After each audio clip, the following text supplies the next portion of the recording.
Good morning. Welcome to Christ Chapel on the campus of Gustavus Cadets College for this observance of Veterans Day. Welcome also to those of you who are a part of the community, the greater community, and those who are joining us via our live stream today. We are thrilled and grateful that our Gustavus ROTC cadets have helped to plan and will be leading this service for us. I will turn it over to them now.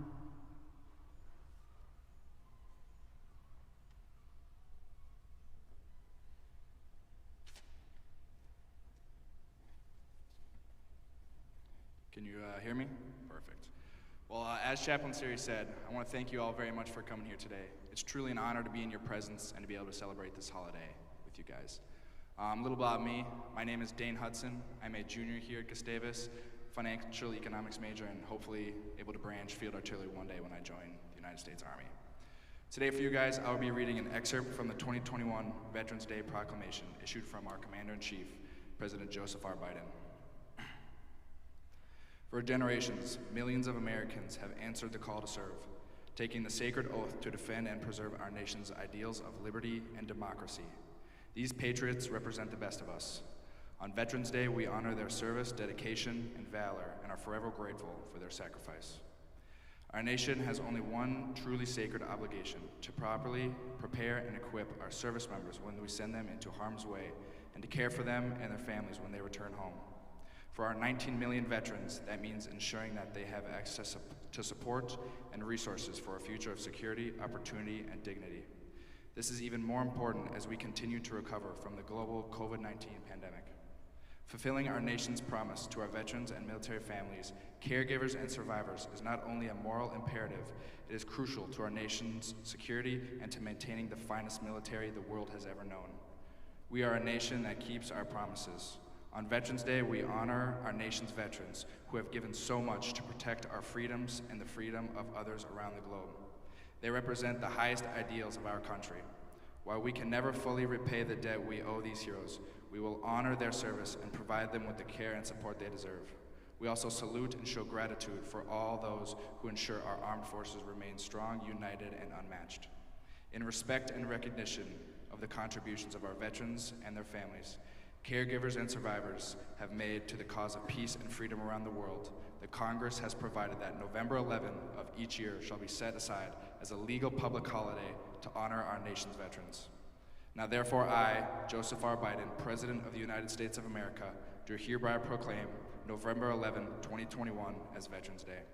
I encourage all Americans to recognize the valor, courage, and sacrifice of our veterans through appropriate ceremonies and private prayers.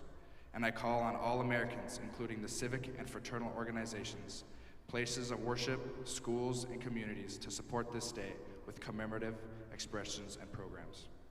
I invite us all now to observe a moment of silence in recognition of our veterans' service before we continue on with this program this morning.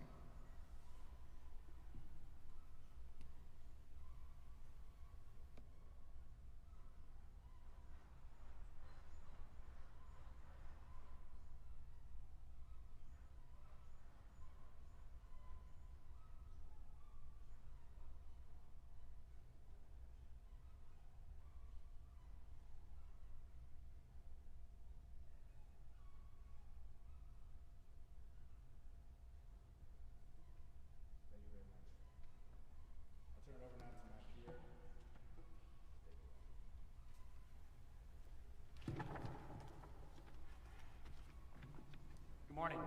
My name is Carson Bentley. I'm a public accounting major here at Gustavus Cadets. And like my peers here with me today, I'm a cadet with the Army ROTC program.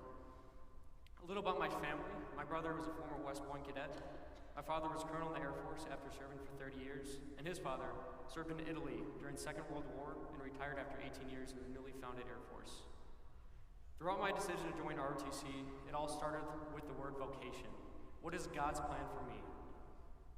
Like my family before me, I believe God wanted me to serve those who cannot serve for themselves.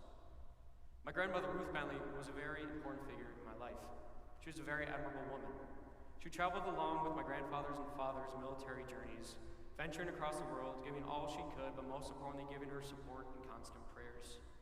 She idolized the idea of selfless service. While she herself was never in the military, she was always supporting Uncle Sam's fight. The days leading up to her death, my father and I rendered the scripture Psalm 23, verse 4, quite frequently. It states, "Even though I walk through the darkest valley, I will fear no evil, for you are with me, your rod and your staff, and they comfort me." Shortly after her passing, we took the trip to Arlington National Cemetery and laid her to rest with my grandfather. On that day, I couldn't help but notice the thousands upon thousands of rows of men and women who sacrificed their time and some their lives for our great nation. All of them forever intertwined for eternity by God and their camaraderie.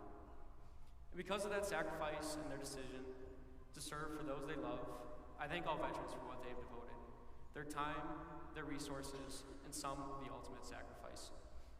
So as I decide on what my vocation is, what God's plan for me is, I think of those who have traveled the journey in defending our great nation. Veterans Day to me is not just one day of thanks. It is the one day that all Americans can say thank you uniformly. Because of you, generations after generations of Americans are able to live their lives freely. Thank you to all the veterans present today, and God bless you all.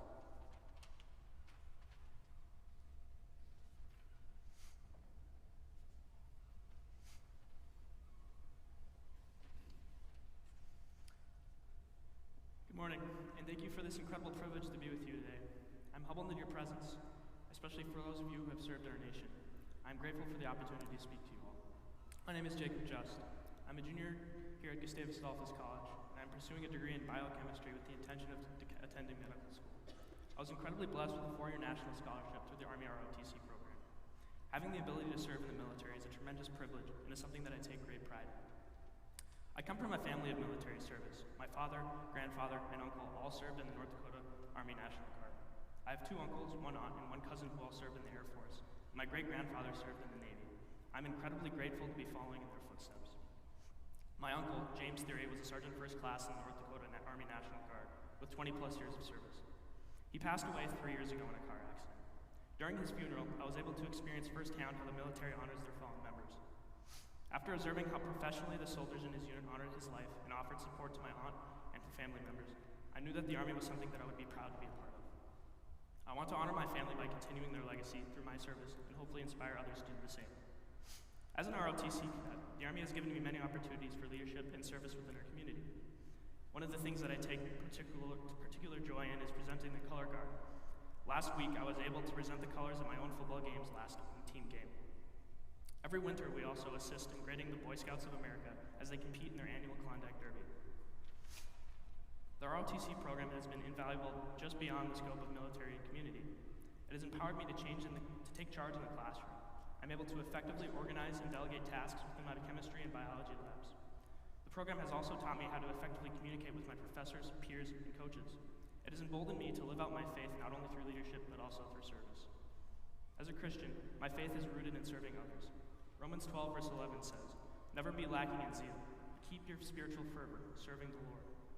Mark 10:45 says, For even the Son of Man did not come to be served, but to serve, and to give his life as a ransom for many.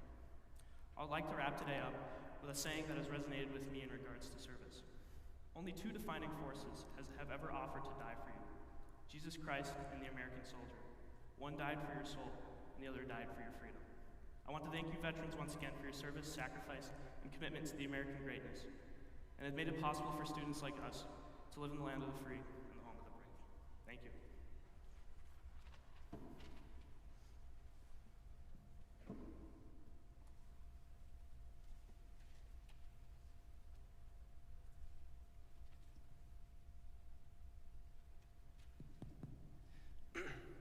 Thank you.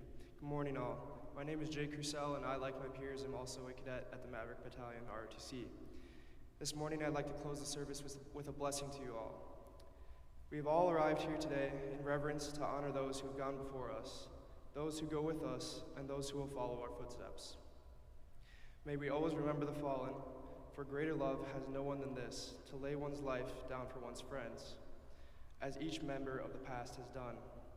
May we always honor those among us as we strive to defend the weak and the fatherless, uphold the cause of the poor and the oppressed, rescue the weak and the needy, deliver them from the hand of the wicked. May we always encourage the future, as each of you should use whatever gift you have received to serve others as faithful stewards of God's grace in its various forms. All together we gather, and although we will leave this hall to go our separate ways, we will stand as one nation, strengthened from our past and prepared for the present. We will protect the values, people, and traditions that we know and love. May you all now depart in peace, knowing that you are all appreciated and loved. Thank you for coming, and there are refreshments in the back if you'd like to stay.